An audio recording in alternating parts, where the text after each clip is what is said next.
Hai guys, selamat datang di channel Singkat Cerita. Kali ini Mimin akan membahas alur cerita film yang berjudul Miracle Giving Fool. Namun sebelum itu, subscribe channel ini supaya Mimin semangat dalam membuat video serupa. Oke, tanpa banyak basa-basi, kita langsung saja ke ceritanya. Dan inilah Singkat Cerita.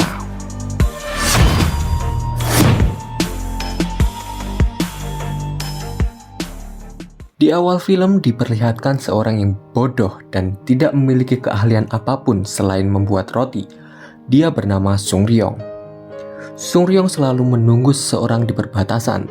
Hal itu dia lakukan selama 10 tahun. Hingga akhirnya seorang yang ditunggu-tunggu olehnya telah datang. Dia adalah gadis yang bernama Ji-Hoo. Melihat Ji-Hoo telah kembali, Sung Ryong pun tampak senang dan kegirangan. Saking senangnya, dia sampai terlihat bodoh. Ya memang bodoh sih. Pada awalnya Ji-Hoo merasa risih dengan sambutan Sung Ryong. Hingga Sung Ryong pun tampak gugup dan merasa bersalah. Sung Ryong pun pergi dengan perasaan yang senang. Ji-Hoo melanjutkan perjalanannya menuju ke rumahnya. Namun secara diam-diam, dia diintai oleh Sung Ryong. Saat Ji-Hoo mengetahui Sung Ryong sedang bersembunyi, Sung Ryong pun salah tingkah dan lari menjauhinya. Tanpa sadar, Sung Ryong meninggalkan salah satu sepatunya dan langsung diambil oleh tukang rosok. Melihat hal itu, Ji-Hoo tidak tinggal diam dan mengaku bahwa sepatu itu adalah miliknya. Sesampainya Ji-Hoo di rumah, kedua orang tuanya seakan tak percaya dengan kedatangan Ji-Hoo. Karena setelah 10 tahun lamanya, Ji-Hoo berada di Eropa. Hingga Ji-Hoo pun disambut hangat oleh kedua orang tuanya. Ketika malam tiba, Ji-Hoo sedang menikmati suasana malam di kampung halamannya itu. Namun tanpa sadar, Ji-Hoo telah diintai oleh Sung Ryong dari luar. Sung Ryong tampak senang dengan kedatangan Ji-Hoo di kampung halamannya. Pagi harinya, ibu Ji-Hoo menanyakan tentang sepatu Sung Ryong yang dibawa oleh Ji-Hoo. Ibunya berkata bahwa sepatu itu merupakan milik Sung Ryong, teman masa kecilnya Ji-Hoo yang bodoh. Namun di sini Ji-Hoo tampak kurang mengingat masa kecilnya dengan Sung Ryong dan berkata bahwa dirinya tidak memiliki teman yang bodoh. Lalu Ji-Hoo pun keluar untuk berkeliling mencari kopi. Dia pun masuk ke salah satu kafe yang ada di kampung halamannya. Di dalam kafe tersebut, dia tampak kurang nyaman dengan pria yang memperhatikannya. Lalu terdapat pria lain yang merupakan pemilik kafe tersebut duduk di depan Ji-Hoo dan mengajaknya mengobrol. Pria itu bernama Sang-Soo. Sang-Soo menyarankan Ji-Hoo untuk ke tempat lain jika hanya sekedar ingin meminum kopi. Karena ternyata kafe tersebut merupakan tempat prostitusi. Namun ketika Ji-Hoo hendak keluar, Ji-Hoo didatangi oleh pria hidung belang dan duduk di sampingnya untuk menggodanya. Melihat hal itu, Sang-Soo pun berkata bahwa Ji-Hoo bukanlah pekerja di sini, sehingga pria itu pun pergi karena diusir oleh pemilik kafe. Ketika Ji-Hoo hendak pulang ke rumahnya, dia melihat Sung Ryong yang sedang celingak-celinguk di depan rumahnya. Ketika itu, Ji-Hoo pun menyadari bahwa pria itu memanglah Sung Ryong, teman masa kecilnya. Menyadari hal itu, Ji-Hoo pun tersenyum dan memanggil Sung Ryong. Mengetahui bahwa Ji-Hoo mengingatnya, Sung Ryong pun sangat senang dan salah tingkah. Lalu dia kembali merasa bersalah dan meminta maaf pada Ji-Hoo. Ji-Hoo pun bertanya, kenapa Sung Ryong meminta maaf? Ji-Hoo mengira bahwa Sung Ryong tidak mengingatnya. Namun Sung Ryong seperti tidak ingin Ji-Hoo melihatnya dan pergi dengan gugup. Lagi-lagi Sung Ryong meninggalkan salah satu sepatunya. Ketika berlari menjauhi Ji-Hoo, sepatu itu diambil oleh Ji-Hoo. Sung Ryong pun berlari kegirangan karena gadis yang ia tunggu-tunggu selama 10 tahun telah kembali dan kini ia dapat melihat gadis itu setiap hari. Di scene berikutnya diperlihatkan masa kecil Ji-Hoo yang sedang bermain piano di kelas dan diintip oleh Sung Ryong. Menyadari dirinya telah diintip, Ji-Hoo pun keluar dan mengeceknya. Namun tidak ada siapa-siapa di luar kelas. Lalu diperlihatkan sekumpulan anak yang sedang bermain bola dan melihat ada asap di salah satu kelas di sekolahan. Anak tersebut berlari dan melihat apa yang terjadi di dalam kelas tersebut. Dan di dalam kelas tersebut piano yang dimainkan oleh Ji-ho telah hangus terbakar. Salah satu siswa menuduh bahwa Sung-ryong-lah pelaku yang membakar piano Ji-ho. Hal itu membuat Sung-ryong dipanggil oleh kepala sekolah bersama dengan ibunya. Namun ibunya percaya bahwa Sung-ryong bukanlah pelakunya dan membela Sung-ryong. Kembali ke Sung-ryong dewasa. Dia sedang duduk di perbatasan dan memikirkan ibunya itu yang telah meninggal. Sung-ryong pun dihampiri oleh Sang-soo yang ternyata merupakan teman dari Sung-ryong. Shin pun kembali beralih ke masa lalu dan menunjukkan Sang-soo kecil sedang merokok di dekat piano yang ada di kelas. Ternyata, kebakaran tersebut disebabkan oleh Sang-soo yang membuang putung rokok secara sembarangan. Oleh karena Sung-ryong yang dituduh telah membuat kebakaran, Sung-ryong pun dikeluarkan dari sekolah dan Sang-soo pun tampak gelisah karena merasa bersalah. Kembali ke Sung-ryong dewasa. Di hari berikutnya, Sung-ryong yang sedang terbangun dari tidurnya segera melakukan aktivitas paginya dengan menyiapkan sarapan untuk Jae-in adiknya. Lalu Sung-ryong memulai pekerjaannya sebagai penjual roti di depan sekolah Jae-in. Jae-in merupakan seorang gadis yang cuek dan benci terhadap kakaknya yang bodoh. Bahkan dia tidak ingin melihat kakaknya ataupun membeli roti dari kakaknya. Namun Sung-ryong sebagai kakaknya tampak bahagia dengan adiknya itu. Tak lama kemudian, datanglah Ji-ho. Ia menanyakan kenapa Sung-ryong selalu berlari darinya. Sung-ryong pun tampak gugup dan ia berusaha mencari tempat persembunyian. Lalu Ji-ho pun memesan satu roti bakar darinya supaya Sung-ryong tidak lagi bersembunyi. Namun hal itu tidak menghilangkan rasa gugup dari Sung-ryong dan ia pun menumpahkan banyak gula di rotinya. Ji-ho tidak mempermasalahkan hal itu dan bahkan menyukai roti bakar buatan Sung-ryong. Ji-ho membayar rotinya dengan sepatu milik Sung-ryong yang telah ditinggalkan di jalan. Setelah Ji-ho pergi, datanglah seorang bapak-bapak pelanggan lain yang merasa jijik dan bingung melihat Sung-ryong bahagia memegang kedua sepatu dari Ji-ho. Lalu Sung-ryong pun bergegas memakai sepatunya dan berlari ke sana kemari. Sedangkan bapak-bapak pelanggan tadi menggantikan Sung-ryong berjualan roti. Sepulangnya Ji-ho di rumah, tampak ibu Ji-ho yang sedang memegang foto dan membahas masa lalu dengan Ji-ho di kamarnya. Hal yang dibahas oleh ibunya adalah ketika Ji-ho bermain piano di masa kecilnya dalam acara Natal di sekolahnya. Pada saat itu Ji-ho tampak resah ketika akan bermain piano. Namun dari luar sekolah terlihat Sung-ryong yang sedang memperhatikannya. Ibu Ji-ho menunjukkan Sung-ryong kecil yang ada di dalam foto tersebut dan mengungkapkan bahwa Sung-ryong tidaklah bodoh dari kecil. Semua itu berawal dari keracunan asap yang membuat ayah Sung-ryong meninggal dan hanya Sung-ryong yang selamat. Ketika itu, Sung-ryong diselamatkan oleh ayahnya dengan cara menyeret Sung-ryong keluar menjauhi asapnya. Setelah beberapa hari, Sung-ryong tersadar dan membuat otaknya rusak secara permanen.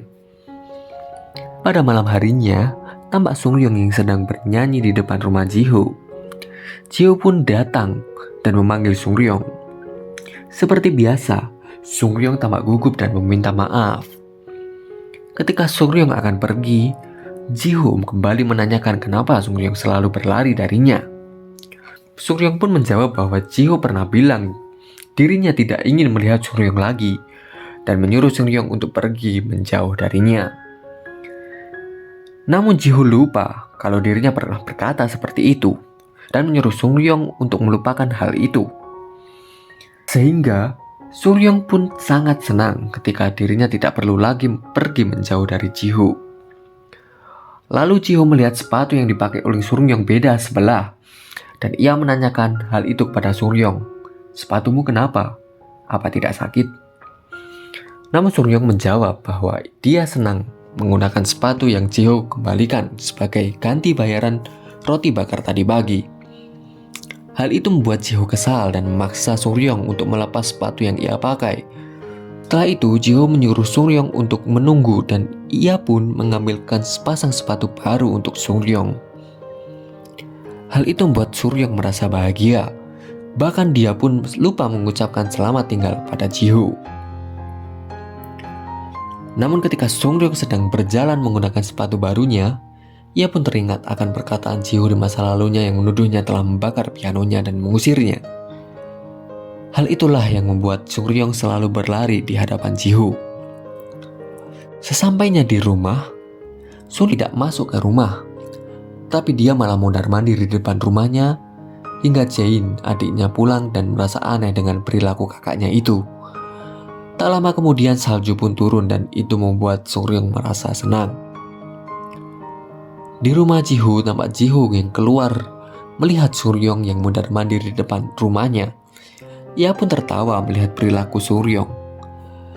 Ji-Ho pun menghampiri Sungryong dan bertanya apa yang sedang Sungryong lakukan. Sungryong pun hanya ingin menunjukkan bahwa dia bisa berjalan dengan benar menggunakan sepatu baru yang Ji-Ho berikan. Lalu Sungryong berkata bahwa piano Ji-Ho lah yang membuat hujan salju turun. Sungryong berharap bisa mendengar permainan piano lagi dari Ji-Ho. Namun di sini Ji-Ho tampak sedih ketika mengingat kata piano, dan Ji-Ho pun mengalihkan pembicaraan dengan mengajak Sungryong untuk pergi berkencan. Scene pun beralih di depan kafe dan perlihatkan perbincangan antara Sang-soo dan seorang wanita yang merupakan pegawainya. Wanita itu bilang bahwa dirinya tidak ingin bekerja di hari ini. Ia pun izin cuti bekerja dan mengajak Sang-soo untuk nongkrong berdua. Sang-soo pun menyetujuinya dan menyuruh wanita itu untuk menunggunya di kota. Hal itu membuat wanita itu merasa senang dan ia pun segera berdandan. Namun ketika akan berdandan, dirinya ditelepon oleh salah satu kliennya yang mengajak untuk ketemuan. Awalnya wanita itu menolak untuk menemuinya, namun dirinya diancam. Di tempat lain terlihat Ji-Ho dan Sungryong sedang berduaan. Dan Ji-Ho pun bercerita tentang kehidupannya sebagai pembuat roti juga. Ji-Ho juga berkata bahwa sudah 20 tahun dirinya tidak bisa memainkan piano lagi karena takut akan sesuatu hal. Sungryong pun tersenyum seakan menyarankan Ji-Ho untuk tetap tersenyum bagaimanapun keadaannya. Di kota, terlihat Sang-soo sedang menunggu pegawai wanitanya itu. Karena pegawai wanitanya tak kunjung datang, Sang-soo pun pergi meninggalkan kota. Namun ketika di perjalanan, Sang-soo berpapasan dengan Ji-Ho dan menyapa Ji-Ho sebagai gadis kopi. Ji-Ho pun menanyakan bisnis Sang-soo dan ingin kembali ke kafe milik Sang-soo. Ternyata Sang-soo pergi ke rumah Sungryong dan mengajak Sungryong untuk pergi bermain. Mereka pun pergi minum-minum hingga akhirnya Sang-soo mabuk berak dan harus dibantu Sungryong untuk berjalan. Tanpa disadari, mereka berpapasan dengan pegawai wanita Sang-soo yang sedang berduaan dengan kliennya. Pagi harinya di rumah Sungryong, Jae-in tampak kesal karena setiap pagi di depan kamarnya terdapat sarapan yang telah disiapkan oleh kakaknya. Hal itu membangunkan Sang-soo yang berada di rumah Sungryong. Sang-soo pun menyapa Jae-in dan menyuruhnya untuk makan sarapan yang telah disiapkan oleh kakaknya. Namun Jae-in menolak untuk melakukannya dan langsung meninggalkan rumahnya untuk pergi bersekolah. Setiap hari Sungryong berjualan di depan sekolah Jae-in. Namun Jae-in tidak pernah menyapanya. Di saat itu, Sungryong seakan mendengarkan pesan dari ibunya untuk selalu menjaga dan melawat Jae-in meski ibunya telah tiada. Hanya Sungryonglah satu-satunya peninggalan ibu untuk Jae-in. Lalu Sungryong berkata kepada ibunya dalam hatinya bahwa dirinya tidak akan pernah menangis. Lalu Sun berpindah di kafe. Di sana terdapat Ji-Ho yang sedang membicarakan masa lalunya dengan Sungryong di hadapan Sang-soo. Dari situ Ji-Ho mengetahui bahwa Sang-soo merupakan sahabat dari Sungryong. 승용이 아세요? Tak lama kemudian muncul pria hidung belang yang merupakan klien dari kafe tersebut dan mencari wanita pegawai dari Sang-soo. Namun Sang-soo berkata bahwa pegawainya sedang sakit, sehingga pria hidung belang itu pun meminta Ji-Ho untuk melayaninya. Hal itu membuat Ji-Ho merasa tidak nyaman dan pergi dari kafe tersebut. Di perjalanan pulang, Ji-Ho melihat Sungryong yang sedang bernyanyi Twinkle Twinkle Little Star di depan rumahnya. Hal itu mengingatkan Ji-Ho di masa kecilnya ketika hendak memainkan piano di acara malam Natal. Pada saat itu Sungryong kecil membantu Ji-Ho mengingat melodi yang harus dimainkan. Dan salju pun turun. Diperlihatkan Sungryong dan Ji-Ho duduk di perbatasan di tepi kota, di tempat di mana Sungryong selalu menunggu Ji-Ho selama 10 tahun. Ji-Ho pun penasaran dan bertanya, "Kenapa kau selalu di sini setiap hari?" Suryong pun menjawab bahwa dia selalu menunggu Jiho di sini. Hal itu membuat Jiho tersenyum. Sementara itu, Sang-soo didatangi oleh pegawainya yang ingin mengundurkan diri dari pekerjaannya. Sang-soo pun mengerti akan hal itu dan mengizinkannya. Di pagi harinya, tampak Suryong yang sedang berjualan melayani seorang kakek yang menyukai rotinya. Kakek itu mengkhawatirkan kesehatan Suryong yang selama ini terlihat selalu bekerja siang dan malam. Sementara di kelas, Jain pun juga tampak tidak sehat dan membuat teman-temannya bertanya tentang kesehatannya. Namun Jain berkata bahwa dirinya baik-baik saja dan pergi meninggalkan kelas. Saat jam pulang sekolah, Jain tidak ingin bertemu dengan kakaknya dan pergi ke arah yang berbeda dari rumahnya. Waktu pun semakin larut, Suryong pun tetap menunggu Jain di kedainya hingga ketiduran. Pada saat terbangun tanpa sadar, dirinya memegang wajah dan membuat tangannya terluka. Lalu datanglah Jiho dan menanyakan kenapa Suryong masih berada di sini. Suryong pun menjawab bahwa dirinya sedang menunggu Jain yang tak kunjung keluar dari sekolahnya. Jiho pun menenangkan Suryong dan mengajak Suryong pulang karena mungkin Jain sudah berada di rumahnya. Sesampainya di rumah, Suryong mengetahui Jain yang sudah di rumahnya dan berlari menemuinya di dalam kamar. Hal itu membuat Jain sangat marah karena kakaknya secara lancang masuk ke dalam kamarnya. Jain berkata bahwa ia bisa mengurus dirinya sendiri dan mengusir kakaknya itu. Namun walaupun begitu, Suryong bersyukur karena adiknya sudah berada di rumah. Dan dia pun memberitahu Jiho bahwa Jain sudah pulang. Lalu Jiho pun berpamitan untuk pulang. Ketika Suryong melambaikan tangan, Jiho menyadari bahwa tangan Suryong sedang terluka. Hal itu membuat Jiho memutuskan untuk mengobati tangan Suryong terlebih dahulu. Namun setelah Jiho mengobati tangan Suryong, Jiho memilih untuk tidak jadi pulang dan mengkeramasi Suryong.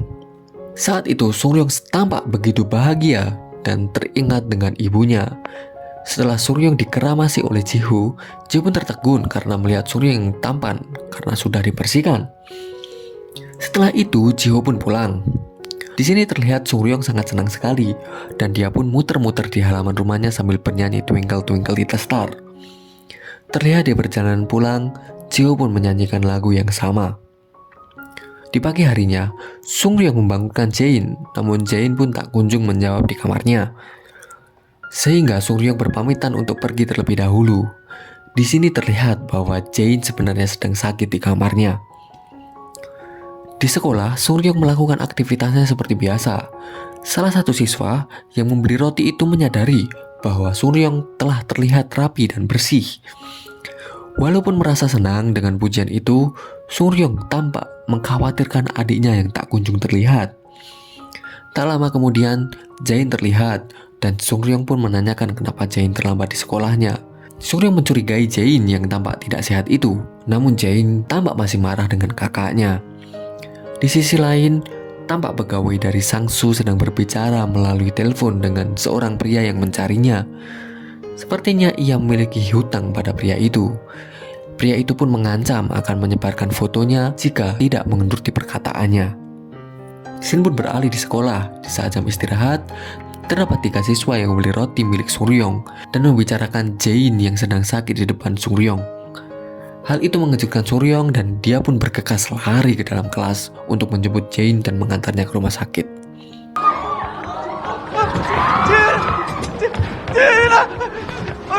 얼른 병원 가자. 저는 지인이 오빠고요. 얘는 제 동생이에요. 저는 얘 오빠예요. 얘는 제 동생이고요. 저는 지인이 오빠. Sesampainya di rumah sakit, dokter menyuruh Suryong untuk beristirahat. Dokter itu pun melihat Suryong tidak menggunakan alas kaki. Sementara itu, kedai Suryong dijaga oleh salah satu pelanggannya. Di sana terdapat Sang-soo yang sedang mencari keberadaan Suryong. Pria itu menjawab bahwa Suryong berlari terburu-buru dengan menggendong gadis muda di punggungnya. Sang-soo langsung pergi mengetahui bahwa Jain sedang tidak baik-baik saja. Sesampainya Sang-soo di rumah sakit, Sang-soo menyuruh Suryong untuk segera pulang dan beristirahat. Lalu Suryong pun mempercayakan adiknya ke Sang-soo. Tak lama kemudian, pegawai wanita Sang-soo menelpon dan ingin bertemu dengan Sang-soo. Mereka pun bertemu di kafe. Sementara itu di rumah sakit, Sung-ryong terbangun dari tidurnya dan dikagetkan oleh Ji-ho yang ternyata berada di sampingnya. Dan Sung-ryong pun meminta maaf pada Ji-ho karena telah menghilangkan sepatu yang diberikan olehnya. Ji-ho pun tidak mempermasalahkan hal itu. Ji-ho menyarankan untuk masuk ke dalam kamar Jae-in di rumah sakit. Namun Sung-ryong menolak karena Jae-in, adiknya itu, tidak menyukainya. Di kafe, Sang-soo bertanya alasan pegawainya itu kembali ke kafe. Namun belum sempat menjawab, datanglah seorang pria hidung belang yang merupakan klien lama dari pegawainya itu. Melihat mereka sedang berduaan, membuat pria itu sangat marah dan memukuli pegawai wanita Sang-soo. Melihat hal itu, Sang-soo tidak tinggal diam dan ia pun menghajar pria itu. Pegawai wanita Sang-soo mengungkapkan bahwa pria itu memiliki fotonya untuk dijadikan ancaman kepadanya. Namun ketika Sang-soo hendak menanyakan hal itu, pria itu mencelakai tangan Sang-soo dengan botol kaca. Shin pun beralih di rumah sakit. Sung-ryong mendapati sepatu baru di depannya yang merupakan pembelian dari Ji-ho. Di dalam sepatu itu terdapat surat dari Ji-ho yang memintanya untuk berjanji tidak menghilangkan sepatu lagi. Sementara itu di dalam kamar, dokter itu menjelaskan semua kronologinya ke Jae-in. Dokter memberitahu Jae-in betapa kerasnya perjuangan kakaknya dalam menjaga dan menafkahi Jae-in. Hal itu membuat Jae-in sadar bahwa selama ini dia memiliki kakak yang terbaik. Ketika dokter mendiagnosa penyakit dari Jae-in, dokter itu menyatakan bahwa Jae-in perlu pendonor ginjal yang cocok. Namun ketika Sung-ryong mengajukan ginjalnya, hasil tes mengatakan bahwa ginjal Sung-ryong tidak cocok untuk adiknya. Oleh karena itu, perlu pendonor lain untuk menyelamatkan Jae-in. Di tempat lain, pegawai Sang-soo sedang mencicil hutang pada pria hidung belang yang tadi. Wanita itu meminta foto yang menjadi ancaman baginya. Dan ketika ditunjukkan, ternyata foto itu adalah foto kenangan biasa bersama pria itu. Pria itu pun berkata bahwa dirinya tidak bermaksud memaksanya dan sungguh mencintainya. Namun wanita itu tidak percaya dengan omong kosongnya dan meninggalkan pria itu. Di rumah sakit tampak Sung-ryong sedang sangat bergembira karena ginjal Sang-soo cocok dengan Jae-in. Dan Sang-soo pun bersedia mendonorkan ginjalnya untuk Jae-in. Lalu Sung-ryong pun pergi ke kamar Jae-in untuk memberitahu Jae-in bahwa dia akan mendapatkan pendonor ginjal yang cocok untuknya. Jae-in pun menyuruh kakaknya itu untuk masuk ke dalam kamarnya dan dia sangat marah ketika melihat tangan dari kakaknya itu terluka. Jae-in merasa sangat sedih karena kakaknya lebih mementingkan adiknya daripada dirinya sendiri. Di malam harinya, Sung-ryong dan Ji-ho sedang berduaan untuk menatap langit. Sung-ryong menganggap bahwa orang yang sudah meninggal akan menjadi bintang di langit. Mengingat kedua orang tua Sung-ryong telah meninggal, Sung-ryong pun sedih karena tidak ada bintang yang terlihat ketika Jae-in sedang dioperasi. Dan Ji-hoon pun menenangkan Sung-ryong. Di sini Sung-ryong meminta Ji-ho untuk bermain piano kembali. Karena menurut Sung-ryong, ketika Jae-in bermain piano, bintang pun akan turun.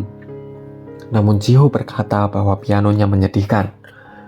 Namun Sung-ryong memohon pada Ji-ho karena ia ingin melihat bintang di langit. Sementara itu di kafe, terlihat Sang-soo yang sedang berbicara kepada pria hidung belang meminta foto dari pegawainya. Namun pria itu menyuruh Sang-soo kembali esok hari dan Sang-soo pun pergi. Lalu datanglah pegawai wanitanya itu ke kafe untuk menemui pria hidung belang. Ia memohon supaya pria itu tidak lagi mengganggu Sang-soo. Namun pria itu menyuruh dia pergi. Setelah wanita itu pergi, pria itu menyuruh anak buahnya untuk mengikutinya dan menghabisi orang yang akan ditemui oleh wanitanya itu. Ia berkata bahwa ciri-cirinya adalah orang yang memakai perban di sekitar tangannya. Di sini terlihat jelas bahwa wanita itu menemui Sung-ryong untuk mencari keberadaan Sang-soo.